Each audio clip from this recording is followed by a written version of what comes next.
கட்டுக்கட்டாக பணம் சிக்கிய நீதிபதி, அப்படிப்பட்ட நீதிபதி இதுவரை சொன்ன தீர்ப்புகள் மறு பரிசீலனைக்கு உட்படுத்தப்படுமா அப்படிங்கிறத அப்போது கேள்விக்குறியாக இருக்குது. அவர் சொன்ன தீர்ப்புகள்லாம் என்னங்கிறத பற்றி நம்ம பார்க்கணும். ஏன்னா ஒரு நீதிபதி பணம் வீட்டில் இல்லீகலாக அவ்வளோ பணம் கட்டுக்கட்டாக இருக்குது அப்படின்னா அந்த பணம் ஏதோ ஒரு தவறான முறையில் அவருக்கு கிடைத்த பணமாக இருக்கும். அப்போது அவர் நீதிபதியாக இருக்கின்றார். அவர் கூறிய தீர்ப்புகள் குறித்து இப்போ சந்தேகம் வரல.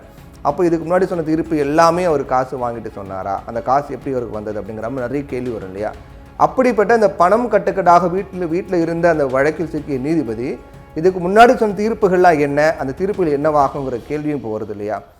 அப்போது அந்த சம்பவத்தை பற்றி தான் இப்போ நம்ம பார்க்க போகிறோம். கடந்த 14ஆம் தேதி மார்ச் 14ஆம் தேதி அன்னைக்கு டெல்லி உயர்நீதிமன்ற நீதிபதியான யஷ்வந்த் வர்மா அவருடைய வீட்டில் இருக்கக்கூடிய ஒரு ரூம், ஒரு ஸ்டோர் ரூம், பழைய பொருட்கள்லாம் வைக்கக்கூடிய ஒரு ரூமில் தீ விபத்து ஏற்படுது. அப்போ ஒரு வீட்டில் அவர் இல்லை, உடனே தீயணைப்புத்துறைக்கு தகவல் தெரிவிக்கிறாங்க, தீ வந்து அணைக்கிறாங்க. அப்போ தான் அவங்க வீட்டில் கட்டுக்கட்டாக பணம் இருக்கிறது அந்த ரூமில் அப்படிங்கிறது தெரிய வருது. இன்னொரு புறம் நான் அல்லது என்னுடைய குடும்ப உறுப்பினர்களோ ஒருபோதும் இந்த ரூமில் பணத்தை நாங்கள் வைக்கலை, எனக்கு எதிராக ஒரு சதித்திட்டம் நடக்குது அப்படிங்கிற மாதிரி யஷ்வந்த் வர்மா தெரிவித்திருந்தார். இந்த விவகாரத்தை விசாரிக்க உச்சநீதிமன்ற தலைமை நீதிபதி சஞ்சீவ் கண்ணா 3 நீதிபதிகள் கொண்ட ஒரு டீம் ஃபார்ம் பண்ணியிருக்காரு இதை பற்றி விசாரிக்கிறதுக்காக. இது எல்லாருக்கும் தெரிஞ்ச விஷயந்தான்.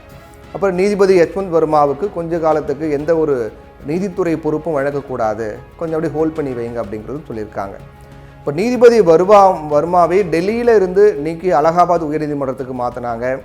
அப்போது அங்கே இருக்கக்கூடிய வழக்கறிஞர் சங்கம் கடுமையான எதிர்ப்பு, இதனை குப்பை தொட்டியா, ஏன் இங்கே அவரை டிரான்ஸ்ஃபர் பண்ணுறீங்க, அவரை முதல்ல அதை குறித்து முறையாக விசாரிங்க அப்படிங்கிற மாதிரி அங்கே இருக்கக்கூடிய வழக்கறிஞர் சங்கம் எல்லாம் எதிர்ப்பு தெரிவித்தாங்க.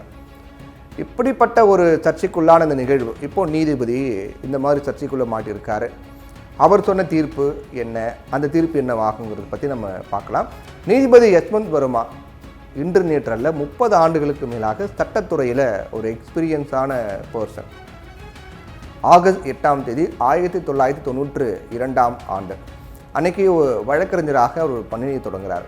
2014ஆம் ஆண்டு அக்டோபர் 13ஆம் தேதி அன்னைக்கு நீதிபதி யஷ்வந்த் வர்மா அலகாபாத் உயர்நீதிமன்றத்தில் கூடுதல் நீதிபதியாக பொறுப்பேற்றார். கிட்டத்தட்ட 1.5 ஆண்டுகளுக்கு அப்புறம் பிப்ரவரி 1ஆம் தேதி 2016ஆம் ஆண்டு அவர் நிரந்தர நீதிபதியாக பதவியேற்றார். இப்படி தொடர்ச்சியாக அவருடைய வழக்கறிஞர் பணி முதல் நீதிபதியாகும் வரை அவருடைய பணி அனுபவங்கிறது 30 ஆண்டுகளுக்கு மேலாக இருக்குது. உயர்நீதிமன்ற நீதிபதியாக 7 ஆண்டுகள் பணியாற்றிய காலத்தில் நீதிபதி வர்மா அரசியலமைப்பு சட்டம், வரி விதிப்பு, நடுவர் மன்றம், அப்புறம் குற்றவியல் விவகாரங்கள் அப்படின்னு நிறைய வழக்குகளுக்கு தலைமை தாங்கியிருக்காரு. கூடுதல் நீதிபதியாக மாறதுக்கு முன்னாடி 2006லேருந்து 2014 வரைக்கும் அக்டோபர் மாதம் வரை, 2016லேருந்து 2014 அக்டோபர் வரைக்கும் நீதிபதி வர்மா அலகாபாத் உயர்நீதிமன்றத்தில் சிறப்பு வழக்கறிஞராக பணியாற்றார். இதுக்கு இடையில் 2012லேருந்து 2013 ஆகஸ்ட் வரைக்கும் அவர் உயர்நீதிமன்றத்தினுடைய உத்தரப்பிரதேசத்தின் தலைமை ஆலோசகராக பதவி வகிக்கிறார். அப்போ அலகாபாத் உயர்நீதிமன்றத்தில் நீதிபதியாக 7 ஆண்டுகளுக்கு பிறகு அக்டோபர் 11, 2021 அன்னைக்கு டெல்லி உயர்நீதிமன்ற நீதிபதியாக பதவியேற்றார். இது எல்லாமே ஏன் சொல்கிறோம் அப்படின்னா, அவர் எங்கேருந்து தொடங்கியிருக்காரு, இப்போ எங்கே வந்து நிற்கிறாரு பாருங்கள். அப்போ இந்த இடைப்பட்ட அவருடைய பணி அனுபவம் காலம் இருக்குல்ல, அப்போ எந்தெந்த இடத்துலாம் அவர் ஒர்க் பண்ணியிருக்காரு, என்னவாளாக இருந்திருக்காரு அப்படின் போது தான் அப்போ அவர் சார்ந்த அந்த வழக்குகள், அவர் விசாரித்த வழக்குகள்லாம் அவர் என்னென்ன ஒர்க்கு பண்ணி கொடுத்துருக்காரு அப்படிங்கும் போது தான் அது எல்லாமே சந்தேகத்துக்குரியதாக மாறுதில்லை இப்போ இந்த பிரச்சனையில் மாட்டினதுக்கப்புறம். அதனால் சொல்கிறேன், ஒரு தொடக்கத்துலேருந்து இப்போ வரைக்கும் அவருடைய அந்த கடந்து வந்த அந்த பணி அனுபவங்கள் பற்றி. இப்போ டெல்லி உயர்நீதிமன்றத்தினுடைய எக்ஸ்பீரியன்ஸ் அடிப்படையில் தலைமை நீதிபதிக்கு பிறகு 2வது மூத்த நீதிபதியாக நீதிபதி வர்மா இருந்தார். அப்படிப்பட்ட நீதிபதி இதுவரை சொன்ன தீர்ப்பு, அந்த தீர்ப்பினுடைய சாராம்சம் அப்படின்னு என்னென்னு பார்த்தோன்னா, நீதிபதி யஷ்வந்த் வர்மா கடந்த 11 ஆண்டுகளாக அலகாபாத் மற்றும் டெல்லி உயர்நீதிமன்றங்களில் நீதிபதியாக பணியாற்றி வராரு. இந்த காலகட்டத்தில் அவர் பல முக்கியமான வழக்குகளை விசாரித்து தீர்ப்பும் சொல்லியிருக்காரு. என்னென்னா 2018ஆம் ஆண்டு அலகாபாத் உயர்நீதிமன்றத்தில் நீதிபதி யஷ்வந்த் வர்மா பணியாற்றும் போது தான் மருத்துவர் கபில் கான் அவருக்கு ஜாமீன் கொடுக்குறார். யார் அந்த மருத்துவர், அவருக்கு என்ன ஜாமீன் கொடுத்தாரு, என்ன கேஸ் அப்படின்னு நீங்கள் எல்லாருக்கும் யோசிப்பீங்களே, அதை பற்றி நான் சொல்கிறேன். ஆகஸ்ட் 2017 உத்தரப்பிரதேசத்தினுடைய கோரக்பூரில் ஆக்சிஜன் விநியோகத்தில் ஏற்பட்ட கோளாறு காரணமாக 60 குழந்தைகள் இறந்தாங்க பரிதாபமாக. அது மிகப்பெரிய ஒரு செய்தியாக இந்தியா முழுக்க அதிர்ச்சி ஏற்படுத்தியது. இந்த வழக்கில் அந்த 60 குழந்தைகள் உயிரிழந்த வழக்கில் மருத்துவர் கபீல்கான் மருத்துவம் அவர் அலட்சியமாக செயல்பட்டார், அந்த மருத்துவர் தான் அது காரணம் அப்படிங்கிற மாதிரி குற்றம் சாட்டப்பட்டு 7 மாதங்கள் காவலில் இருக்க உத்தரவிடப்பட்டது. அப்புறம் மருத்துவர் கானுக்கு ஜாமீன் கொடுக்கும்போது மனுதாரர் அலட்சியமாக இருந்ததை நிரூபிக்கக்கூடிய எந்த ஆதாரமும் கிடைக்கல அப்படின்னு சொன்னவர் யார் தெரியுமா? நீதிபதி வர்மா தான். 60 குழந்தைகள் இறக்க காரணமாக இருந்த மருத்துவர் குற்றச்சாட்டுக்குள்ளான மருத்துவர் அதுக்கான போதிய ஆதாரம் இல்லை அப்படின்னு அவரை விடுவித்தது இப்போது சர்ச்சைக்குரிய வகையில் மாட்டிக்கொண்டிருக்கக்கூடிய நீதிபதி வர்மா தான். அவர் தீர்ப்பு மருத்துவர்களுடைய பொறுப்புடைமை, அரசாங்கத்தினுடைய அலட்சியம் மற்றும் மனித உரிமைகள் இந்த மாதிரி பிரச்சனைகள் குறித்து பொதுமக்கள் கவனத்தை ஈர்த்த மிக முக்கியமான தீர்ப்பாக பார்க்கப்பட்டது. இப்போ போன வருஷம் மார்ச் மாதம் காங்கிரஸ் கட்சி வருமான வரி தொடர்பாக ஒரு மனுவை தாக்கல் பண்ணுறாங்க. வருமான வரி இன்கம் டேக்ஸ் தொடர்பாக பிப்ரவரி 13, 2024 அன்னைக்கு 100 கோடிக்கு அதிகமான ஒரு நிலுவைத் தொகையை வசூலிக்க காங்கிரஸ் கட்சிக்கு வருமான வரித்துறை நோட்டீஸ் அனுப்பியிருந்தாங்க. அப்போது வருமான வரித்துறை காங்கிரஸுக்கு ரூபாய் 210 கோடி அபராதம் விதித்தாங்க. காங்கிரஸ் கட்சியினுடைய வங்கி கணக்குகள் முடக்கப்பட்டதாக கூட சொல்லப்பட்டது. இந்த நடவடிக்கைக்கு எதிராக காங்கிரஸ் தலைவரும் வழக்கறிஞருமான விவேக் தங்கா வருமான வரி மேல்முறையீட்டு தீர்ப்பாயத்தில் மனு தாக்கல் பண்ணுறாரு. ஆனால் அந்த மனு நிராகரிக்கிறாங்க.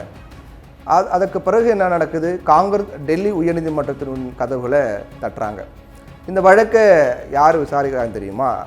நீதிபதி யஷ்வந்த் வர்மா மற்றும் நீதிபதி புர்ஷேந்திர குமார் அப்படிங்கிற 2 நீதிபதிகள் விசாரிக்கிறாங்க. காங்கிரஸ் மனுவை நிராகரித்த உயர்நீதிமன்றம் வருமான வரி மேல்முறையீட்டு தீர்ப்பாயத்தின் உத்தரவு உறுதி பண்ணுறாங்க. இப்போ ஜனவரி 2023 நீதிபதி வர்மாவின் ஒற்றை அமர்வு பண மோசடி தடுப்பு சட்டத்தின் கீழ் பண மோசடி தவிர வேறு எந்த குற்றத்தையும் அமலாக்கத்துறை விசாரிக்க முடியாது அப்படின்னு தீர்ப்பு கொடுக்கிறாரு. ஒரு குற்றம் நடந்ததாக அந்த புலனாய்வு அமைப்பு தன்னிச்சையாக யூகிக்க முடியாது. ஜனவரி 24, 2023 அன்னைக்கு வழங்கப்பட்ட தீர்ப்பில் நீதிபதி வர்மா முன்கூட்டியே திட்டமிடப்பட்ட குற்றத்தின் விசாரணை அந்த நோக்கத்துக்காக சட்டத்தால் அதிகாரம் பெற்ற அதிகாரிகளால் அவசியம் நடத்தப்படணும் அப்படிங்கிறாரு. இந்த முடிவு அமலாக்கத்துறையின் அதிகார வரம்புகள் குறித்து தெளிவுபடுத்தியது. அப்புறம் புலனாய்வு அதிகாரங்களை தவறாக பயன்படுத்துவதை தடுக்கும் முயற்சியாக கருதப்பட்டது. இந்த நடவடிக்கை மேற்கொண்டதும் நீதிபதி யஷ்வந்த் வர்மா தான். நவம்பர் 2022 அன்னைக்கு ஆம் ஆத்மி கட்சி தலைவரும் மதுபான கொள்கை ஊழல் வழக்கில் குற்றம் சாட்டப்பட்டவருமான விஜய் நாயர் டெல்லி மதுபான ஊழல் வழக்கில் தாக்கல் செய்த மனுவை நீதிபதி வர்மா விசாரித்து வந்தார். இந்த நேரத்தில் தவறான செய்தி வெளியிட்டதாக சொல்லப்படக்கூடிய சில செய்தி சேனல்கள்கிட்ட அவர் விளக்கம் கேட்டார். விசாரணை நிறுவனங்களுடைய முக்கியமான தகவல்கள் செய்தி நிறுவனங்கள் மூலமாக பொதுவில் கசிந்துள்ளதாக நாயர் தன்னுடைய மனுவில் நீதிமன்றத்தில் தெரிவித்தார். அதுக்கப்புறம் செய்தி ஒளிபரப்பாளர்கள் மற்றும் டிஜிட்டல் சங்கத்தை தன்னுடைய அமைப்பில் உறுப்பினராக இருக்கக்கூடிய ஊடக நிறுவனங்களை கூப்பிட்டு கசிந்த தகவல்களுடைய ஆதாரங்கள் அப்புறம் அதே மாதிரியான பிற தகவல்களை குறித்து விசாரிக்குமாறு நீதிமன்றம் கேட்டுக்கொண்டது.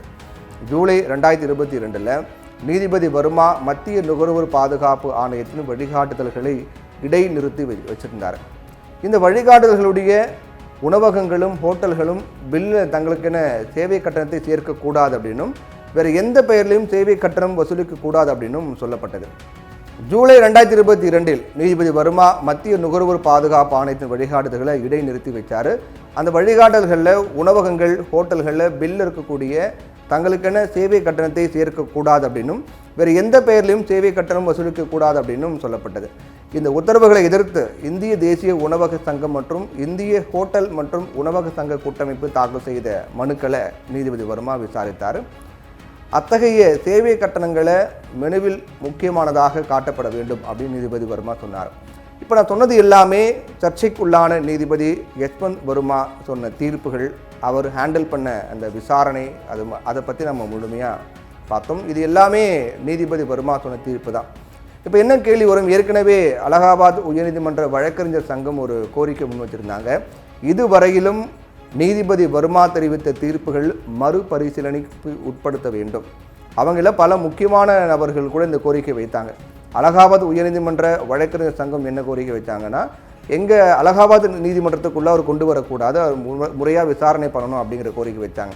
அதே போல் பல தரப்பில் இருந்தும் வைக்கப்பட்ட கோரிக்கை என்னென்னா, அவர் இதுவரைக்கும் சொன்ன தீர்ப்புகளை மறுபரிசீலனைக்கு உட்படுத்த வேண்டும். ஏன் பணம் வாங்கிட்டு தீர்ப்பு சொல்லியிருக்க மாட்டாரா? அப்போ அந்த பணம் எங்கிருந்து வந்தது அப்படிங்கிற மாதிரி நிறைய கருத்துக்களை முன்வச்சிருந்தாங்க. அப்படிப்பட்ட நீதிபதி தெரிவித்த தீர்ப்புகள் தான் இப்போ நம்ம பார்த்த தீர்ப்புகள்.